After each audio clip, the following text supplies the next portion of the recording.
Au cours de l'hiver 1989 et du printemps 1990, des centaines de Belges et d'Allemands aperçoivent dans le ciel un objet triangulaire aux lumières aveuglantes. Cet ovni, qui stationne à basse altitude au-dessus des habitations, est signalé par des civils, des patrouilles de police et du personnel militaire. Puis, le 30 mars 1990, deux stations radars de l'OTAN basées à Semerzak et Glon visualisent sur leur écran un objet non identifié passant au sud de Bruxelles. Deux avions F-16 de la force aérienne belge sont immédiatement envoyés pour l'intercepter. Leur radar accroche un ovni en forme de diamant qui se met à chuter brutalement de 1300 mètres en une seconde. Puis, arrivé à moins de 200 mètres du sol, l'ovni s'évanouit tout à coup des écrans radars. La force aérienne belge n'a trouvé aucune explication. Un scientifique a même estimé que les pilotes ont poursuivi un phénomène atmosphérique rare. Pourtant, la poursuite a duré 75 minutes et l'objet a été observé sur 5 écrans radars au moins. Et puis, il reste le témoignage de centaines de témoins oculaires.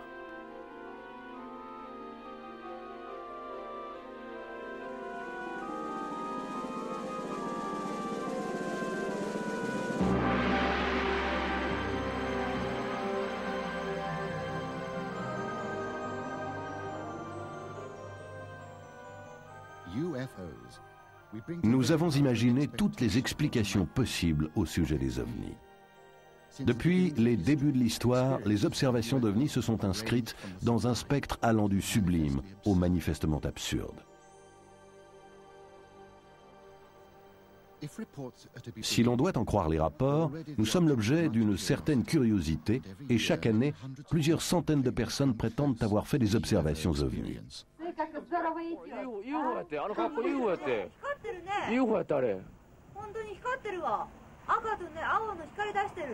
I mean, that could not be a weather balloon. That's impossible. Well, it's going up and then going over, reappearing, and it's sort of going in a sort of circle, isn't it? Tell you what, I'm pleased I got that on bloody film. Il existe un endroit où un ovni a semé la panique, c'est à Gulf Breeze, dans le nord de la Floride. Over those dunes, right there. Over the dunes.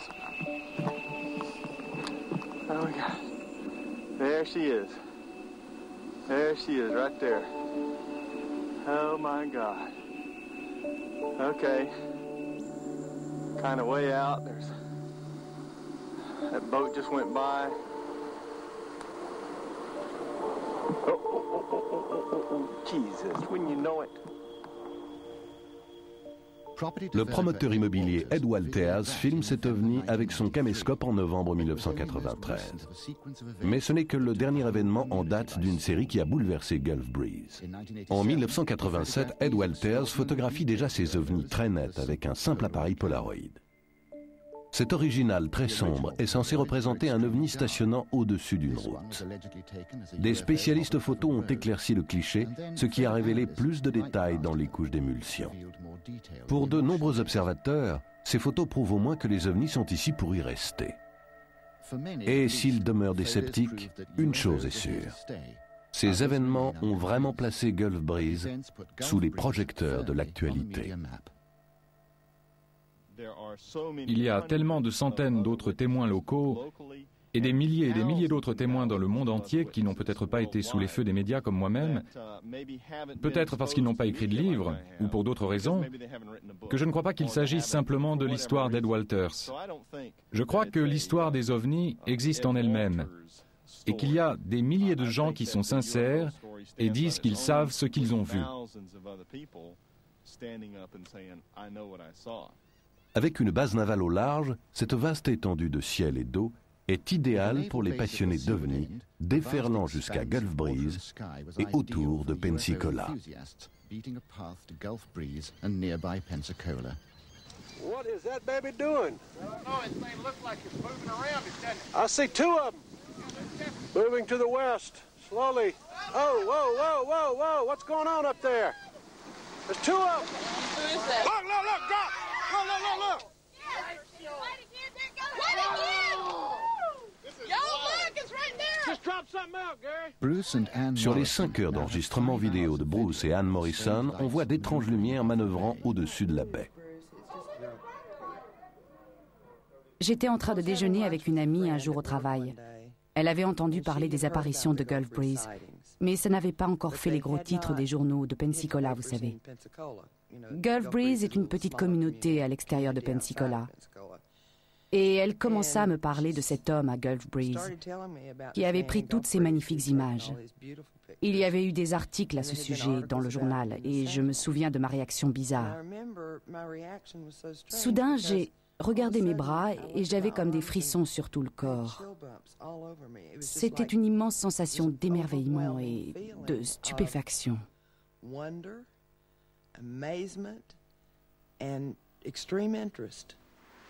3 minutes, 29 seconds. Oh, it's white.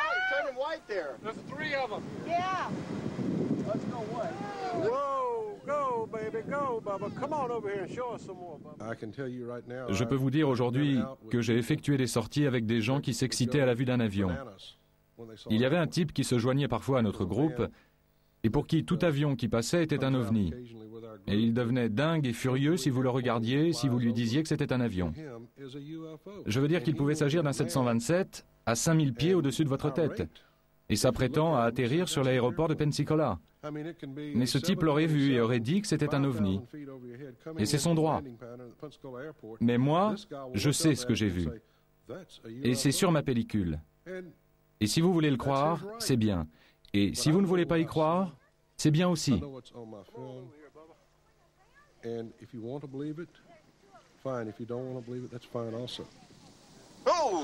Whoa, whoa, whoa! Oh, it's kind of green. It's got a green halo around it, doesn't it? Did y'all see green around it? Yeah. All right. Les clichés d'Ed Walters semblant trop beaux pour être vrais, celui-ci devient tout naturellement la cible des démystificateurs. Eh bien, c'est vraiment révoltant. Je suis un type normal qui construit des maisons. Je suis un ouvrier, et voir quelque chose d'aussi extraordinaire, le raconter et se faire démolir, c'est vraiment scandaleux. On ne s'attend pas à ce genre de réaction. On s'attend à ce que les gens vous disent « c'est extraordinaire » plutôt que « t'es cinglé ». Over the dunes. Oh my God. There she is. There she is, right there. Oh my God.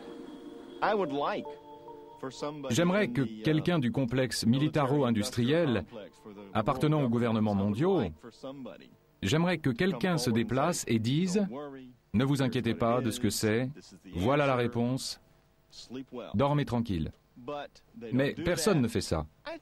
Ils ne savent rien, j'imagine. Je pense qu'ils cherchent tout comme nous. Je crois que lorsqu'il y a une panique due aux ovnis, alors les militaires et les gouvernements du monde s'y intéressent en coulisses.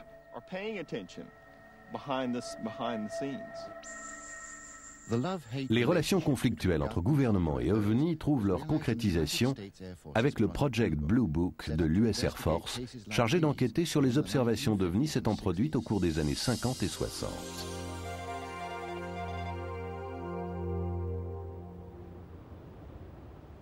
Le laboratoire de propulsion par réaction affirme qu'il s'agit d'un avion léger, mais Lee Hansen, le photographe, certifie que ce n'est pas le cas.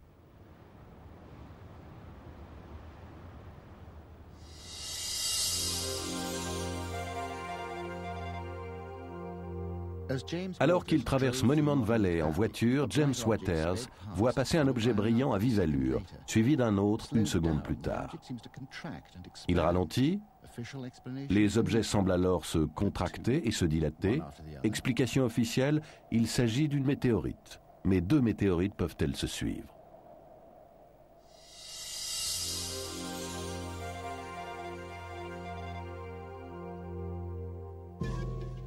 Deux autres films d'OVNI ont été étudiés dans le cadre du Project Blue Book. L'un pris près des grandes chutes du Montana et l'autre dans le ciel de l'Utah.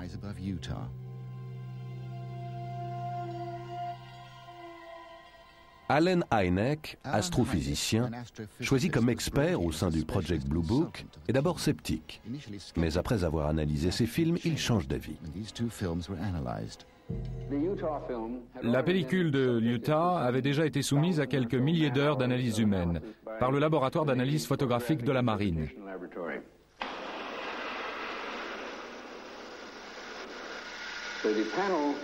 Les membres bondirent de leurs chaises et grimpèrent au mur et demandèrent en effet de revoir plusieurs fois la pellicule. Or, la marine, sur la base de leur analyse détaillée des pellicules de Utah, avait conclu que les objets vus sur les pellicules ne pouvaient pas être des ballons atmosphériques, des avions ou autres, et qu'il s'agissait en effet d'objets non identifiés et autolumineux. En dépit de cette conclusion, l'équipe réfuta tout cela et conclut que les objets étaient réels, bien que non identifiables, et que donc, il devait s'agir d'oiseaux. J'ai quitté la réunion et la salle avec néanmoins la nette impression que l'équipe avait fait délibérément en sorte de démystifier toute la question et de ne pas accorder au sujet l'attention scientifique sérieuse qu'il méritait.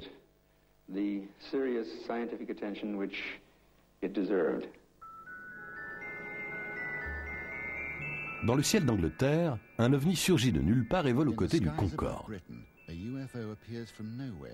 Il semble contrôlé par une intelligence, mais les caméras peuvent se tromper. Les vols étaient filmés par un système de caméras périscope spécialement conçu, le système Astravision, qui emploie une combinaison complexe de lentilles et de prismes. Nous avons demandé à Alan Tanner, membre de l'équipe qui étudia le film de la British Airways, de regarder les choses de plus près. Eh bien, c'est probablement la prise de vue d'OVNI à laquelle tout le monde fait référence lorsqu'on parle des ovnis et du Concorde. Et là encore, vous verrez que ça ressemble beaucoup à d'autres prises de vue que nous avons, avec de petites marques marrantes dessus, que les gens prennent pour des ovnis ou je ne sais quoi. Regardez attentivement et vous verrez qu'il y a cette petite tache de lumière qui vient là et qu'on pourrait facilement prendre pour un ovni. Mais en fait, il est très possible que le Soleil, qui était voilé sur la gauche, ait été saisi par l'élément frontal du système de périscope Astravision, engendrant un reflet interne. Et je pense que ça signifie que la caméra se déplace. Cette petite tache bouge également, et je ne crois pas que ce soit un ovni.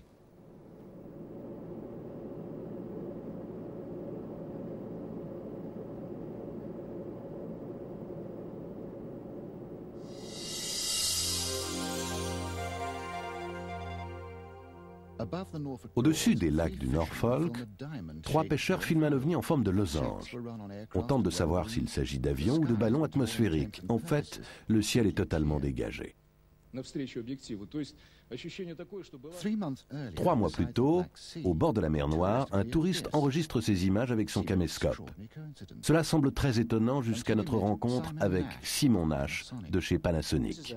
Voici un moteur Iris de base. Le principe du moteur Iris consiste à réguler le flux de lumière pénétrant dans la caméra. Le moteur Iris s'ouvrira lors de scènes très sombres ou peu éclairées et il se fermera lors de scènes vivement illuminées ou de grande intensité lumineuse. Nous n'avons réellement aucune idée de ce qu'est cet objet dans le ciel. Ce pourrait être un reflet provenant d'un avion ou d'une autre source lumineuse. Mais lorsque la caméra commence à zoomer, on voit clairement ici la forme du véritable élément iris dans la section lentille de la caméra. Il semblerait que ce soit causé par un reflet de lumière pénétrant le devant de la caméra et rebondissant çà et là entre les éléments de lentille. Pris en sandwich entre les éléments de lentille se trouve le moteur iris, qui saisit cette forme caractéristique, souvent aperçue lorsqu'on regarde directement ou indirectement en direction du soleil.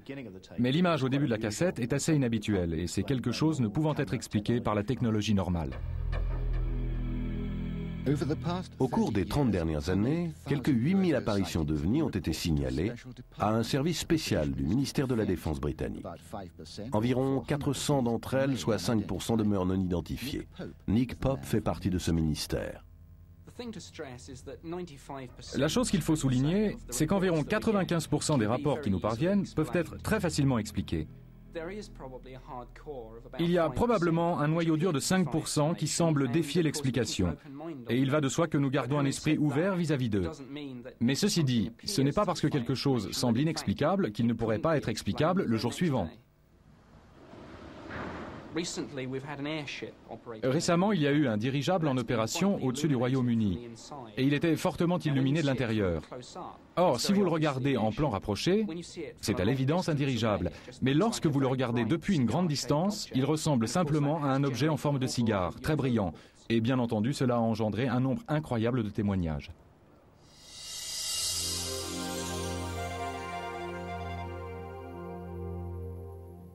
De nombreux rapports continuent de défier la raison. Dans une vallée près d'Ottawa, l'objet à droite a été vu par une bonne douzaine de personnes. La police montée royale du Canada a dit qu'il s'agissait en réalité d'un hélicoptère Sikorsky. Mais le ministère de la Défense canadien affirme, lui, qu'il n'y avait pas d'hélicoptère dans cette zone.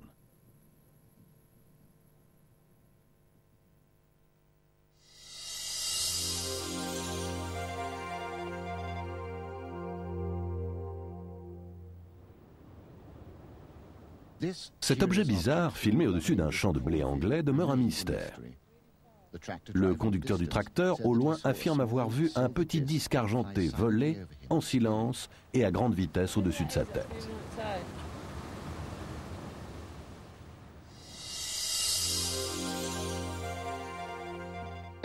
Un caméraman de la télé filmant un sujet sur la météo dans le Wisconsin aperçoit un objet passé à plus de 1600 km/h au-dessus d'un moulin à vent.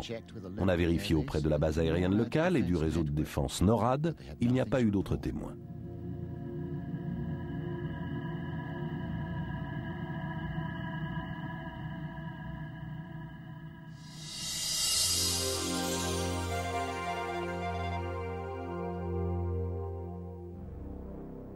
Dans l'Oxfordshire, une équipe TV filmant un sujet sur l'agriculture remarque cet objet au-dessus des champs. Tout d'abord, nous avons vu ce qui nous paraît être une très grande traînée de vapeur, plus fine que les traînées de vapeur ordinaires. Puis, lorsque cette traînée s'évanouit, c'est parti en ligne droite. L'objet était à l'évidence circulaire, et il y avait une couleur jaune-orange qui semblait s'arrêter très lentement, et puis très vite sortir du champ de vision. Ça allait tellement vite qu'on ne pouvait pas suivre. Ça semblait aller à une allure dingue, incroyable. Tout d'abord, ce fut une traînée de vapeur qui sembla apparaître brusquement. La ligne dans le ciel précédant la traînée de vapeur apparut elle aussi, visible comme si c'était passé au-dessus de nos têtes, sans qu'on ait rien remarqué. Alors la traînée de vapeur elle-même formait une sorte de spirale, comme si l'objet qui prenait les devants était en train de tournoyer. Et si l'on regardait cet objet à l'œil nu, il était évident qu'il tournoyait et qu'il était orange et circulaire.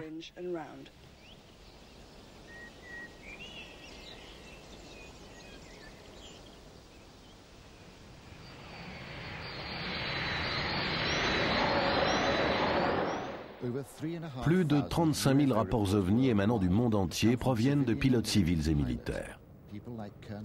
C'est le cas du colonel Fletcher Protey, qui commandait une escadrille aérienne basée à Tokyo dans les années 50 et qui fut l'un des 5 fondateurs de l'immense réseau de défense du NORAD. Mes avions tournaient dans le ciel de la moitié de la planète, régulièrement. Un jour, je reçus un mémorandum top secret venant de la Maison-Blanche, de l'état-major de l'Air Force.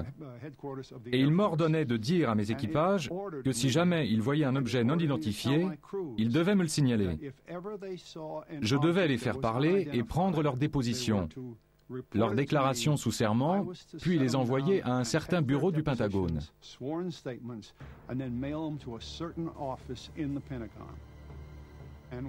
Un jour, l'un de mes équipages, sur un vol reliant Honolulu à Tokyo, vit quelque chose qu'il devait signaler. Et ils rentrèrent dans mon bureau un matin, et le capitaine de l'équipage, qui était une vieille connaissance à moi, me dit « Mon colonel, je suis vraiment un peu ennuyé aujourd'hui, parce qu'on va avoir pas mal de paperasse à faire », ajouta-t-il.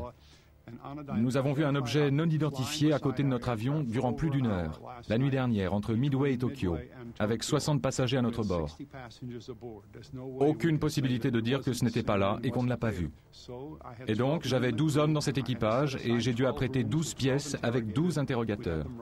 Nous devions coucher par écrit leur récit, ce qu'ils avaient vu, emballer tout ça puis l'envoyer à l'état-major de l'Air Force, mais on n'en a plus jamais entendu parler.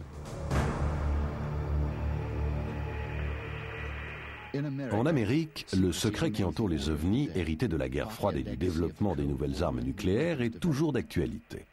Par contre, en Russie, les choses ont l'air de changer. Nous avons pu rencontrer des militaires de premier plan de l'ex-Union soviétique. Ils apportent non seulement leurs propres témoignages, mais évoquent aussi les enquêtes liées aux observations d'ovnis. Aujourd'hui, chaque mois, des centaines de cas sont signalés aux groupes OVNI et aux autorités militaires.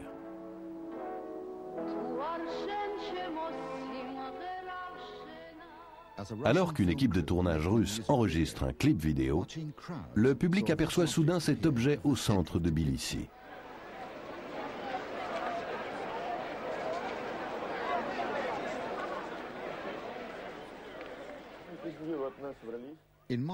À Moscou, un officier du KGB et sa famille filment un groupe de lumières non identifiées. Depuis peu, les gens osent signaler des ovnis et font circuler des images comme celle-ci.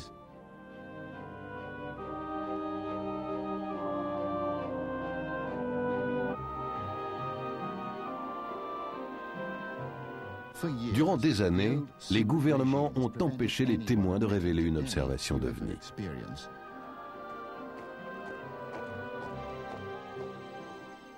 Aujourd'hui, pour la première fois, le général de division Boris Sourikov évoque un ovni rencontré au cours de la Seconde Guerre mondiale. L'engin, en s'approchant, charge d'électricité leur bombardier, menaçant de faire exploser le carburant.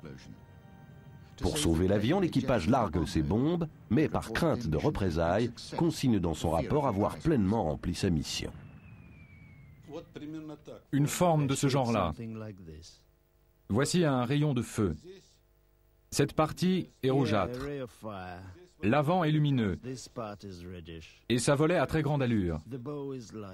Ça illuminait l'espace tout autour. On aurait dit un coucher de soleil en miniature. Au centre se trouvait un objet volant d'une étrange apparence. Ça ne ressemblait pas du tout à une déflagration antiaérienne. Le diamètre d'une flamme provenant de l'explosion d'un missile antiaérien est d'environ 10 mètres. Là, c'était plus large et plus long que toutes nos navettes spatiales. C'était au moins 2 fois plus long. Et ce n'est pas le genre de choses que nous ou les Américains envoyons dans l'espace.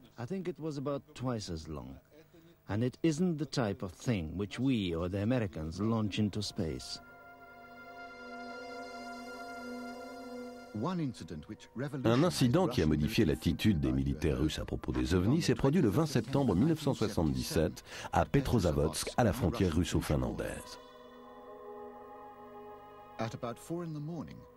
À 4 heures du matin, plus de 170 témoins, dont une vingtaine de policiers et de gardes-frontières, voient un énorme objet brillant projetant des rayons de lumière. Ils stationnent au-dessus de la ville pendant un quart d'heure avant de se diriger vers la frontière finlandaise et après avoir été observés pendant au moins 4 heures au-dessus de la région. Le colonel Boris Sokolov dirigeait l'équipe d'enquêteurs du ministère de la Défense. Plus tard, ayant lu le rapport, je découvris qu'un important groupe de militaires avait assisté à l'événement à plusieurs centaines de kilomètres de Petrozavodsk, dans l'une des zones frontalières. Mais lorsqu'ils tentèrent de faire un rapport en employant les moyens habituels de communication militaire, téléphone, liaison radio, ondes courtes, plus rien ne fonctionnait. À la suite de cet événement qui s'était produit durant plusieurs heures dans le ciel de Petrozavodsk et un peu plus brièvement au-dessus de la zone frontalière, toutes les communications se remirent brusquement à fonctionner. All communications were suddenly restored. Cet événement a tellement intéressé les militaires que pour la première fois, ils mirent sur pied avec des scientifiques un projet de recherche financé par l'État. L'Académie des sciences russes et le ministère de la Défense à Moscou disposaient de millions de soldats à titre d'observateurs.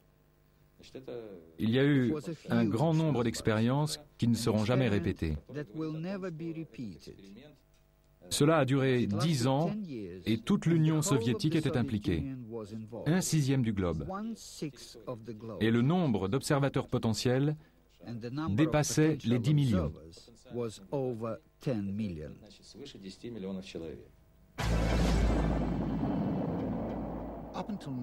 Jusqu'à aujourd'hui, cet incident n'est pas considéré comme de la désinformation destinée à couvrir le lancement de fusées secrètes.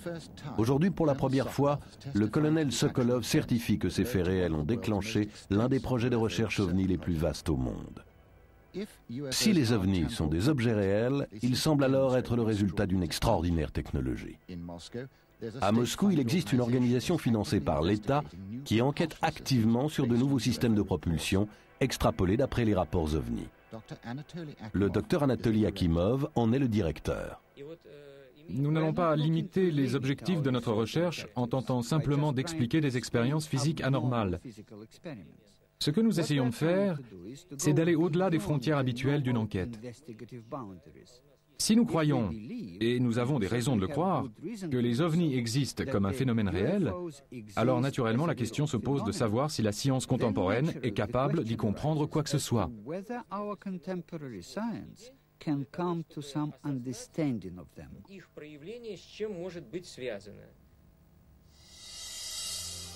En opposition absolue avec l'ouverture d'esprit des Russes, le ministre de la Défense britannique continue de nier un incident qui arriva en 1980, ici à l'endroit nommé Woodbridge, où se trouve une base de la force aérienne américano-britannique.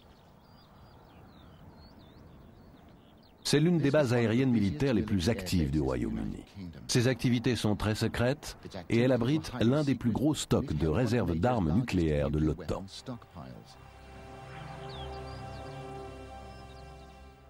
Le 28 décembre à l'aube, 2 équipes d'officiers de sécurité de la base partent enquêter sur d'étranges lumières aperçues dans la forêt. Dans une équipe, le commandant adjoint de la base, le lieutenant-colonel Halt. Dans l'autre, Larry Warren, âgé de 19 ans à l'époque. J'étais dans la forêt de Rendlesham les 28 et 29 décembre 1980. Là où, juste derrière moi, se trouvait le colonel Halt et un groupe d'officiers et de sous-officiers qui ont vu les événements enregistrés cette nuit-là, à peu près à 2 kilomètres dans cette direction. Ce que j'ai vu s'est produit juste là, alors que je me dirigeais vers ce champ. Je n'avais aucune idée de ce qui allait m'arriver. Personne d'autre avec moi ne pouvait s'en douter à ce moment-là. Tout ce que je savais, c'était que ce champ devant moi était éclairé par une lumière très vive et étrange. J'avais remarqué que ce chêne géant ici était lui aussi très éclairé. Ça a été mon premier indice que quelque chose ne tournait pas rond. Comme l'exige la procédure courante, le lieutenant-colonel Halt enregistre sur cassette l'avancée de ses équipes dans la forêt, lesquelles mesurent le taux de radiation, avant de remarquer quelque chose au travers des arbres. Les voix que vous entendez proviennent de la cassette originale, seules les images sont une reconstitution.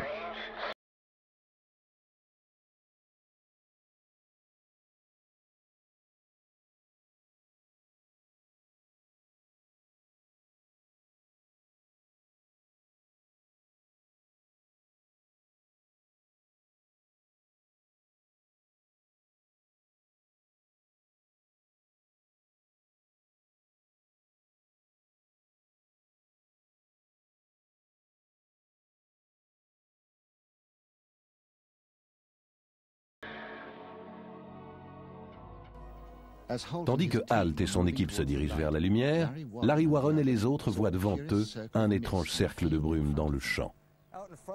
Devant moi, alors que nous approchions et que je regardais cette brume sur le sol, il y avait d'autres membres de l'Air Force, de la sécurité et de la police, tous, partout dans le champ. Là-bas, plus loin, se trouvaient 2 caméras. Et l'une d'elles était une caméra vidéo, l'autre étant une caméra de cinéma.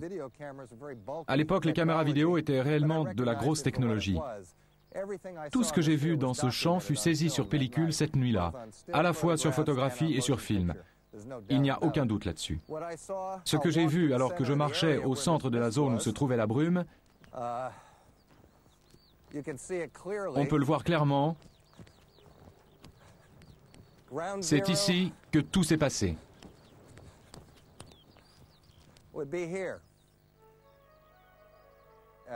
Après avoir regardé cet objet au sol, une boule de lumière rouge s'est mise à bouger.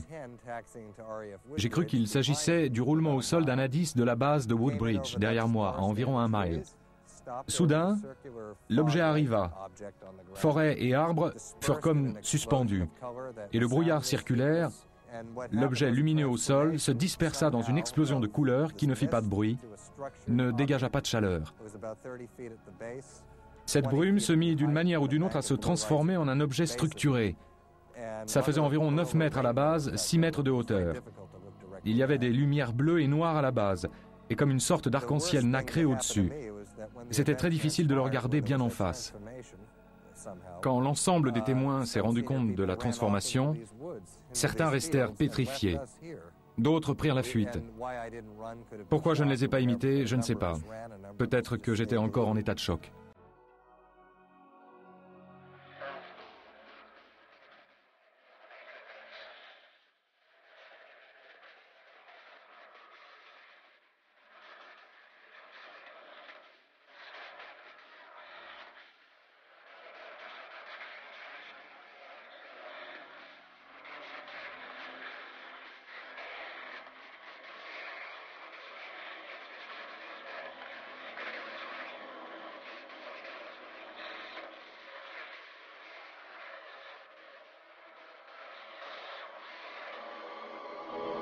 Mais les militaires ne sont pas les seuls témoins de l'événement. Depuis sa maison située près de la piste d'atterrissage, Jerry Harris observe les étranges lumières autour de la forêt.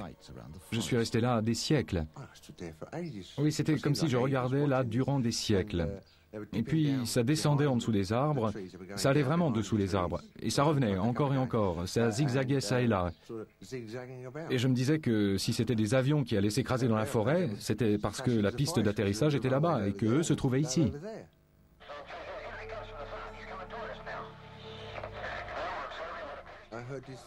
J'ai entendu ces bruits au-dessus de la base. Oui, j'ai entendu ces voix qui criaient. Je ne pouvais saisir ce qu'elles disaient, car c'était au loin, mais je pouvais les entendre. Le vent soufflait dans ma direction. Et j'entendais aussi des véhicules démarrer et se mettre en route. Bon, j'imagine que n'importe qui aurait pu inventer cela avec beaucoup d'imagination. Cependant, je ne vois pas pourquoi qui que ce soit aurait décidé de monter cela et de s'y tenir 14 années durant, alors qu'on a tous, à coup sûr, d'autres choses à faire. Je ne crois pas que quelqu'un pourrait monter un truc pareil. C'est pas évident. Vraiment, vous pourriez me virer de cette histoire, mais cette histoire continuera à exister. Elle ne va pas disparaître. Non. Elle ne disparaîtra pas.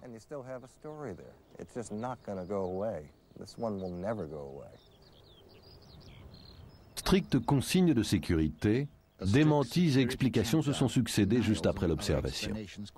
On évoque le phare d'Oxford Ness à 10 km de là, des météorites, des voitures de police, des étoiles brillantes. Les supposés films et photos n'ont jamais été diffusés. Mais il reste cependant un sérieux élément de preuve. Le rapport du lieutenant-colonel Halt considéré comme authentique par le ministère de la Défense britannique.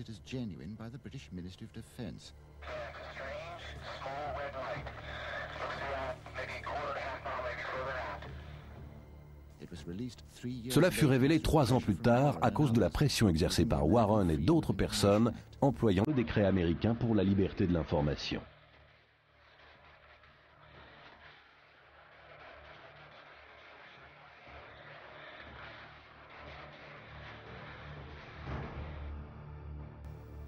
Je n'étais pas là au moment des apparitions de Woodbridge, et je ne peux donc être certain de ce qui s'est passé. Il se pourrait bien qu'aucune explication ne puisse être fournie pour ce qui arriva cette nuit-là. Mais, faute de preuve d'une quelconque menace, quelque chose peut demeurer inexpliqué sans impliquer une recherche officielle plus poussée.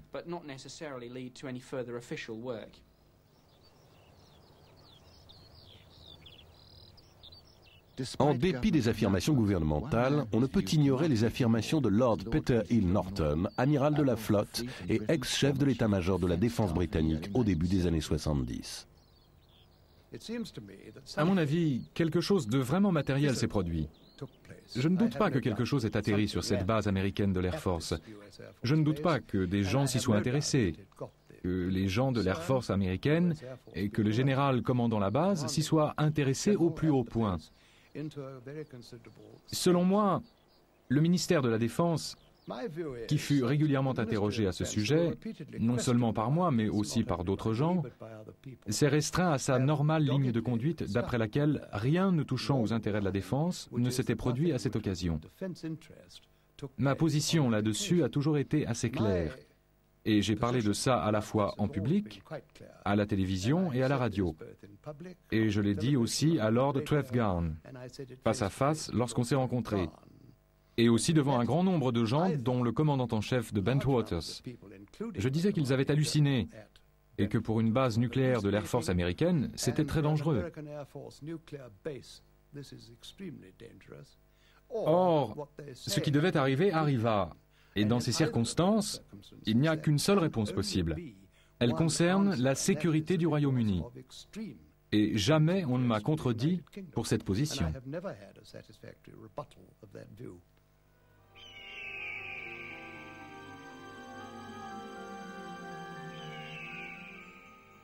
La plupart des observations d'OVNI sont faites par des gens comme vous et moi, et certains sont parfois traumatisés par cet événement.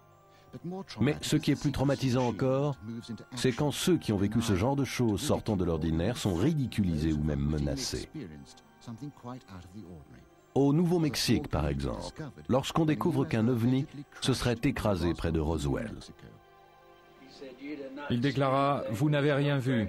Il n'y a pas eu d'accident ici. Vous n'allez pas en ville. Ne faites pas circuler de rumeurs comme quoi vous avez vu quelque chose, qu'il y aurait eu un accident. » Voilà ce qu'il me dit. Vous pourriez avoir un tas de problèmes. Bon, j'étais un peu troublé, un peu malade de cette situation. Ça devenait hystérique et je rétorquais « Eh monsieur, je suis un civil et vous ne pouvez pas me faire des misères. » Il m'a répondu « Oh, si on peut, mon gars. Quelqu'un viendra ramasser tes os enfouis dans le sable. »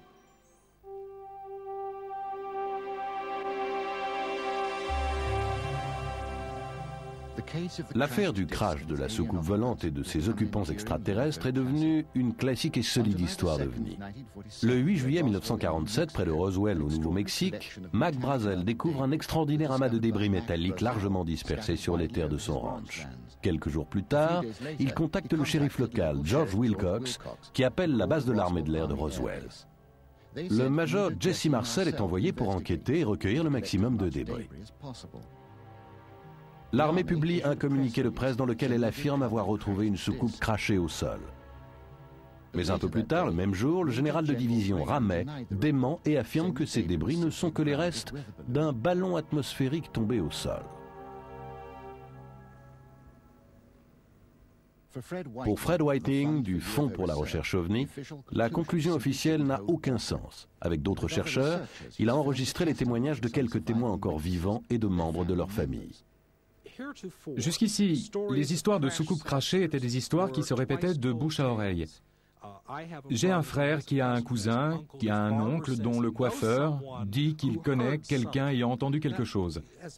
Voilà la manière dont la plupart de ces récits ont circulé. C'est très frustrant car ce n'est pas une piste qu'on peut suivre. On ne peut vérifier les faits. Et selon toute vraisemblance, l'histoire est fantomatique car elle a été racontée par tellement de personnes qu'elle est très déformée. Roswell, c'est différent. Roswell présente une galerie de personnages qui sont connus. La plupart d'entre eux étaient toujours vivants, même 46 ans après. Une chose dont je suis certain, étant familier de toutes ces activités, c'est que ce n'était ni un ballon sonde, ni un avion, pas plus qu'un missile. C'était autre chose dont nous ne savons rien. Il y avait juste des fragments répandus dans toute la zone. Une zone d'environ 6 km de long et large de plusieurs centaines de mètres. Un soir, on regardait la télé et il y avait une sorte d'émission sur l'espace. Ma grand-mère m'a regardée et m'a dit « Barbara, est-ce que tu crois qu'il y a une vie extraterrestre ?» J'ai répondu « Tu sais bien que j'y crois. » Et alors elle a dit « Il y a quelque chose que j'aimerais vraiment te dire, mais je veux que tu n'en parles jamais à personne, car moi je ne l'ai jamais dit à qui que ce soit. » À cette époque, elle était pile en train d'écrire un article où elle parlait de soucoupes volantes. C'est la seule chose qu'elle ait jamais couchée sur le papier. Et je lui demandais « Bien, qu'est-ce que tu veux me dire ?» Je pensais que ça allait être totalement différent de ce qu'elle m'a dit en effet. Elle m'a dit « Au cours des années 40, un vaisseau spatial, une soucoupe volante, comme les gens disaient, s'est écrasé à Roswell. » C'est intéressant. Comment tu sais tout ça, grand-mère ? Et elle m'a répondu « Ton grand-père George était shérif à l'époque. Lorsque l'incident est arrivé, la police militaire est venue au palais de justice, à la prison. Ils nous ont dit, à George et à moi, que si jamais on parlait de cette histoire de quelque manière que ce soit, non seulement on se ferait tuer, mais le reste de la famille également. Pourquoi ?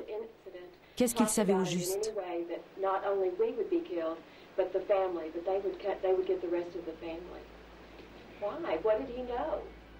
D'après les témoins, les militaires découvrent bien plus qu'un vaisseau spatial écrasé au sol. Une autopsie aurait eu lieu dans la base militaire, dont fut témoin une nourrice, proche amie du croque-mort local.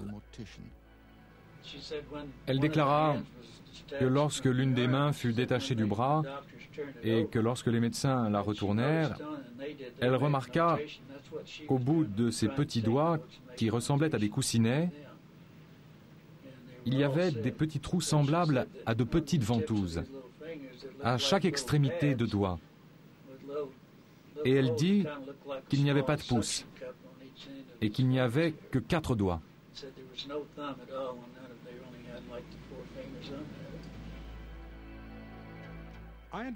J'ai essayé de savoir si le Pentagone s'en tenait toujours à cette histoire de ballon-sonde. Et j'ai donc rédigé toute une série de lettres adressées à des sénateurs et à des membres du Congrès. Et j'ai aussi poussé d'autres chercheurs à faire comme moi. Ce qu'on a obtenu, c'est un bon modèle de démenti et de renvoi de balles. Des citoyens du Nouveau-Mexique ont alerté leurs propres représentants au Congrès. Stephen Schiff s'est occupé de l'affaire en leur nom. D'après les déclarations des témoins, il y a un certain nombre d'individus qui affirment que, quelle que soit la chose récupérée autour de la zone actuellement nommée Corona, près de Roswell, elle fut apparemment mise dans un avion spécial apprêté à cette fin. Cet avion était sous protection d'une garde armée, car des témoins ont vu la police militaire. Je ne crois pas que des ballons-sondes seraient normalement transportés par avions spéciaux sous garde armée. De sorte que la question, une question bien légitime, se pose de savoir si c'était bien un ballon-sonde. J'ai obtenu une réponse d'un colonel de l'Air Force qui m'a juste dit que ma requête avait été transmise aux archives nationales, que c'était simple, rapide. Et puis j'ai à nouveau contacté le ministère de la Défense. Et j'ai reçu une réponse émanant d'un niveau un peu plus élevé. On vous renvoie aux archives nationales. Et donc, j'ai contacté les archives nationales. Les archives nationales m'ont répondu qu'elles ne possédaient rien au sujet de l'incident de Roswell. Et inutile de le dire, j'ai considéré que tout ça était une perte de temps. Les choses en étaient à ce point lorsque j'ai demandé à notre bureau comptable de m'assister. Le bureau comptable, à la requête des membres du Congrès et de Schiff, accepta de mener une enquête pour savoir s'il y avait ou non une dissimulation d'informations relatives aux événements de Roswell. Un enquêteur fut nommé pour s'occuper de l'affaire, devant bien sûr en référer au bureau des membres du Congrès, du fait que le bureau comptable est une émanation du Congrès. C'est la section enquête du Congrès. Cet enquêteur approcha un officiel appartenant au bureau de liaison de l'Air Force avec le Congrès, le directeur des projets et des opérations, un certain colonel Larry Shockley. Et l'enquêteur dit au colonel Shockley qu'il était intéressé par l'affaire Roswell. La réponse du colonel Shockley fut, à ce qu'il me semble, qu'il n'avait pas à s'occuper de ça. Ce n'est pas la première fois, et à mon avis pas la dernière, qu'on empêche cette enquête d'aboutir. Ce type du Congrès, Schiff, il n'a pas dit « Nous possédons des documents, mais ils sont secrets. Vous ne pouvez en prendre connaissance que si vous suivez certaines procédures. » Ça, au moins, ça aurait été une réponse sensée. Mais me diriger vers un bureau qui ne possède pas ces documents et qu'ils savent ne pas les posséder, eh bien, ça, ce n'est pas raisonnable comme réponse. Pour Stephen Aftergood, de la Fédération des scientifiques américains, il y a d'après lui une explication moins secrète et plus terre-à-terre. Les archives nationales affirment qu'il y a plus de 300 millions de pages de documents secrets pour la période d'avant 1960, qui attendent d'être remis en circulation. En d'autres termes, des documents allant d'avant la Première Guerre mondiale jusqu'à 1960. Si nous extrapolons à partir de cela, et tentons d'estimer le nombre de tous les documents secrets à l'heure actuelle, je dirais qu'il y a bien plus d'1 milliard de pages de documents secrets attendant d'être rendus publics.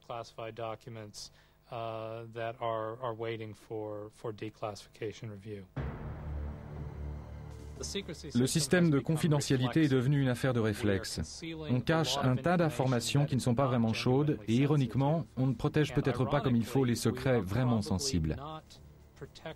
L'incident de Roswell, tout spécialement, fut une histoire durable, car il y a eu tellement de communiqués différents émanant du gouvernement, et en plus, il y a une telle masse de documents gouvernementaux qui sont restés secrets durant plus de 50 ans après les faits. Je crois que le gouvernement a vraiment une dette dans toute cette histoire, et que les gens ont vraiment le droit de réclamer qu'il s'en acquitte. Quelles que soient les choses que légitimement on pouvait garder secrètes, 50 ans plus tard, ça a dû diminuer en importance, de sorte que l'intérêt du public pour celle-ci ne saurait poser quelque problème que ce soit.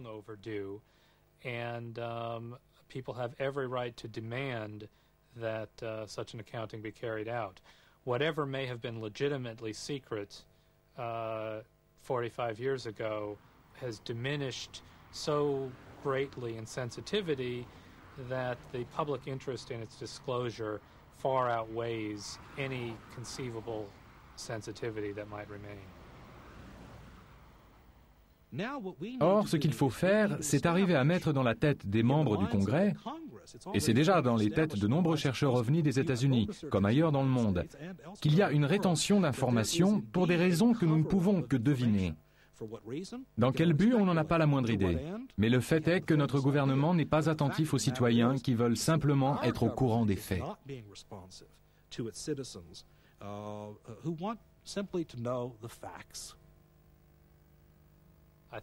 Je pense que certaines personnes franchissent un grand pas. Elles relient une histoire inexpliquée à une explication impliquant des êtres extraterrestres qui, d'une manière ou d'une autre, seraient actifs sur notre planète. Personnellement, je n'ai pas connaissance de preuves permettant de penser cela, mais il y a certainement une grande quantité de documents gouvernementaux sur le phénomène des objets volants non identifiés, quelle que soit leur nature. On the phenomenon of unidentified flying objects of one sort or another. Un an après leur enquête, Stephen Schiff et les autres attendent toujours. Voici la dernière information en date. Tous les dossiers des bases aériennes concernées de 1945 à 1950 ont été entièrement détruits, contrairement aux règles gouvernementales. Il se pourrait donc qu'on ne connaisse jamais la vérité au sujet de l'incident de Roswell, quel que soit son message et son résultat. Mais un fait est certain, les ovnis ne vont pas disparaître. Des milliers de rapports continuent à être faits année après année. On va essayer de trouver les réponses, cela dépendra de l'ouverture d'esprit des gouvernements.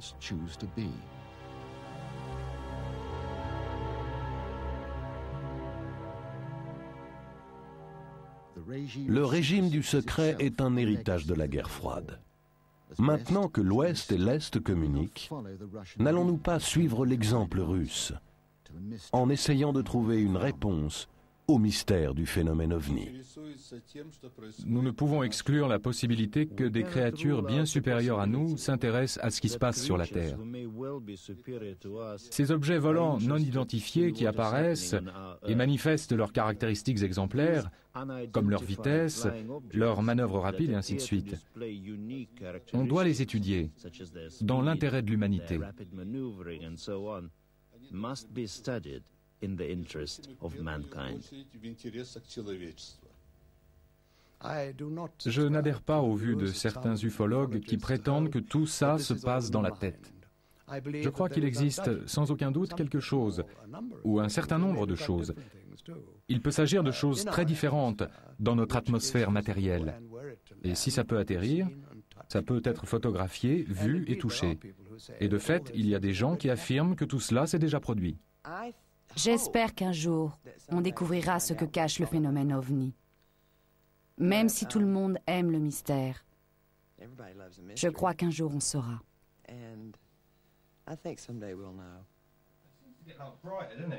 It's changing shapes. It's like flashing out. Yeah, I noticed that. It's sort of really bright, isn't it? And then it's gone behind a cloud. Oh no, it's flashing on the video, like the tape's running out or something. Oh wow, it's just shot up in the air. Oh wow. Well, I didn't get it on tape. I don't believe it.